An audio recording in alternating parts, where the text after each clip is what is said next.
Hi there, I'm Dr. Sarah, staff veterinarian with Life's Abundance, and I'm here today to share with you some lesser known causes of bad behavior in dogs, specifically medical conditions that can cause bad behavior. One of the most common diseases that can cause abnormal behavior in dogs is cognitive dysfunction, or CD for short.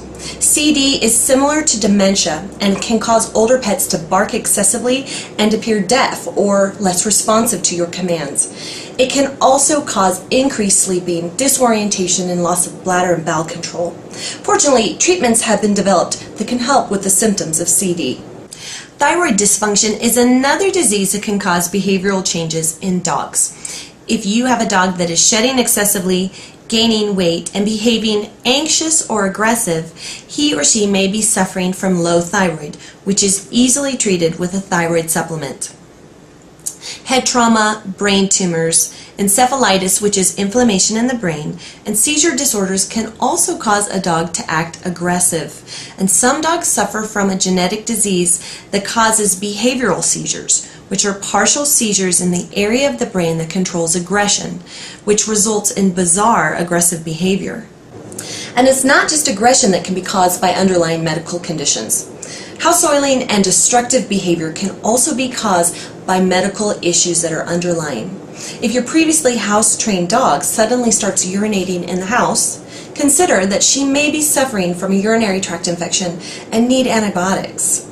It is common for older spayed female dogs to develop incontinence and dribble urine, but this is easily treated with medication. Separation anxiety is another common disorder that can cause dogs to dig holes, chew at fences, scratch at doors, bark, howl, whine excessively, and soil in the house.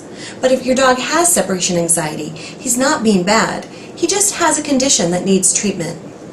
So if your dog's behavior is changing for the worse, the first thing you should do is schedule a checkup with your veterinarian. With a physical exam and maybe some tests, your vet should be able to tell you whether your dog's behavioral changes are due to any underlying medical conditions and also advise you on options for treatment. And if you've already determined that your dog is as healthy as a horse and just behaving like a hellhound, get thee to a trainer. Most veterinarians are not trained in animal behavior, so we generally point pet parents with problem pooches to a good trainer that uses humane techniques. So ask your veterinarian, local humane society, groomers, or other pet professionals that you trust for trainer recommendations. Meet with the trainer and be sure you feel comfortable with their technique. The best thing, of course, is to prevent behavioral problems in the first place. Make sure your dog is part of the family, fed high-quality food, exercise daily, gets regular checkups, and attends socialization classes as soon as possible. Sadly, it is a known fact that 96% of all dogs surrendered to shelters never receive any training, so make sure your dog does not become one of those statistics. Thank you so much for watching, and check back soon for more episodes of Pet Talk with Dr. Sarah.